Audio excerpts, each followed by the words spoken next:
FHP troopers say the suspect is a white man in his 30s with dirty blonde hair who could possibly be driving a gray Ford truck.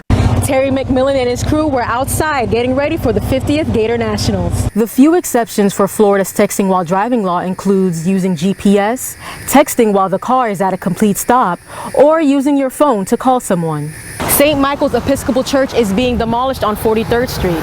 The church has been closed for 2 years now, and business developers have been looking at the property. A local nonprofit organization called We Are Neutral teamed up with Alachua County to plant trees like this one in Gainesville. Investigators found his car at a home in High Springs, and police have surrounded the home and plan to execute a search warrant. Alachua County Sheriff's Office and family members of Lila Leach are still looking for the murder suspect of an unsolved case in Newberry. A way to protect the springs is to refrain from stepping on underwater plants because they provide oxygen, which is important for the spring's health. Friends, family, and Alachua County Sheriff's deputies have been searching for Jasmine Robinson, who's been missing since last Tuesday.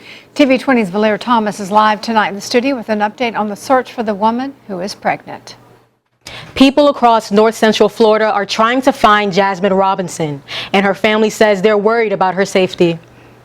7 months almost, you know, that meant anything could happen to her or baby. She's out there and we don't know where she's at. 23-year-old Jasmine Robinson has been missing since February 19th. Jasmine has been living in Archer all of her life, and her family members say it's odd to not hear from her in so long. We were really close. We always hang out together. Like sometimes she need me to take her somewhere, I take her somewhere. And I found it strange that she never messaged me after Sunday because she usually always messages me someday. So I just found it real strange. ASO shared a missing persons flyer, but they say they don't consider her endangered. Generally, someone who is endangered, there is something above and beyond the fact that they are simply not where they're supposed to be as an adult. Do they have a pre-existing medical condition? Are they medication dependent? Have they made statements or received statements that may indicate that they are personally in peril? I think she is endangered because we don't know if she eating, we don't know if she got money, we don't know nothing. Jasmine is facing an upcoming court date for a change of plea for charges related to mobile phone theft and credit card fraud.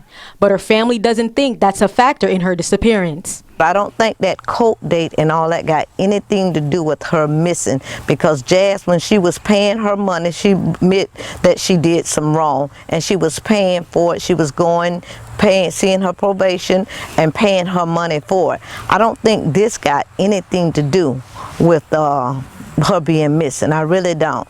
And I think we're wasting time trying to pin that to this situation. And the family is asking for help. It's just very heartbreaking. So if anybody, you know, out there that know anything, please let us know. And we're still praying. We ain't giving up. The information to contact the detective working on the case is on our website at WCJB.com. Reporting live in the studio, Voleer Thomas, TV 20 News. An historic landmark can be heard throughout the swamp has now entered its 40th year, being played on the campus at the University of Florida. TV 20's Voleer Thomas tells us how the university celebrated the special anniversary.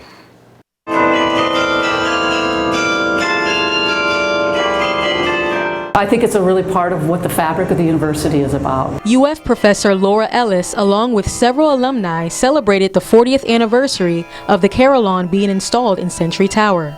The one thing that's interesting about Carillon is you're up here playing and you don't know what people are thinking on the ground, right? So hopefully people enjoy our music that we play. They understand it's a teaching instrument, and so you'll hear different levels of players, but that's what a university community is about. UF students who play the Carillon say they enjoy being a part of the history on campus. I think it's really cool to be a part of the campus culture, you know. If you look at any postcard from UF, Century Tower is almost always there. It's one of the crown jewels of campus. It's like an icon. Everybody recognizes it. You can see it from pretty much anywhere on campus. You can hear it from pretty much anywhere on campus. It's integral to the culture of the university. UF installed the traditional Carillon in 1979 when Century Tower's original electric sound system blew out. It started with 49 bells, and 12 more bells were installed in 2003 as part of a 9/11 ceremony. It's organized like a piano keyboard. We do have pedals on the floor here where we use our feet, so you'll see that we use our feet. And the general technique is a closed fist, and then you toss the batons.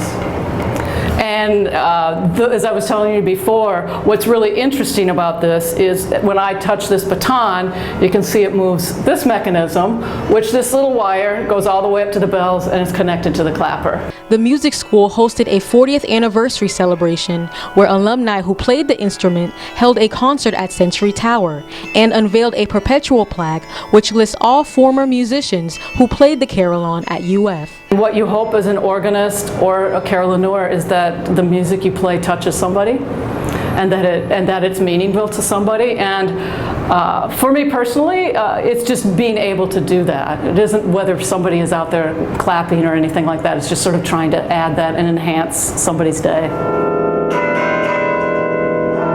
Reporting in Gainesville, Voleer Thomas, TV 20 News. Normally on Halloween, kids look forward to getting lots of candy. But for two brothers, this year's treat was different. We did not think it was going to turn out to be as big as it was, you know. Okay, so this is over the top. PK Young's Roaring Riptides robotics team partnered with the Magic Wheelchair Organization to unveil patrol-themed wheelchair costumes at Rawlings Elementary School. That's where 14-year-old Xavion and 6-year-old Zyler Mason received customized wheelchairs that resembled a patrol car and fire truck. Every time we see a fire truck, they get all excited. Fire truck. Both boys have a genetic disability which affects their nervous system. Pelizaeus-Merzbacher's disease, they call it PMD for short. Or they call it Pelizaeus-Merzbacher disorder. Also, so either way, same initials. But they're our kids. We love them. You know, they're just like any other kids. They're funny. They like to have a good time. Especially the oldest one. Xavion and Zyler even got to roll in style. This was so amazing, especially for my family, because we've been through a lot and we're going through a lot. We just appreciate everything because you don't think about stuff like this happening to you, you know, and so it's a true blessing and we are truly thankful. The Mason family is currently looking for donations for their accessible van project. We have a van, but it's not accessible. Yeah, and you see they have the motorized chairs, and so we have to lift those into the van, you know. And every day I just deal what I have to deal with to get them in there and, you know, keep rolling. So that's it. But we're thankful. This year's trick-or-treating experience for the brothers will be one they won't forget. And both Alonzo and LaShonda say they're grateful. Look, today was awesome. If anybody else ever gets a chance to experience this, just relish it because life is short and we need to cherish everything about it. Continue to just love each other, continue to help people because it all comes back to you. It does. You know, and we just thank God for everything. In Gainesville, Voleer Thomas, TV 20 News.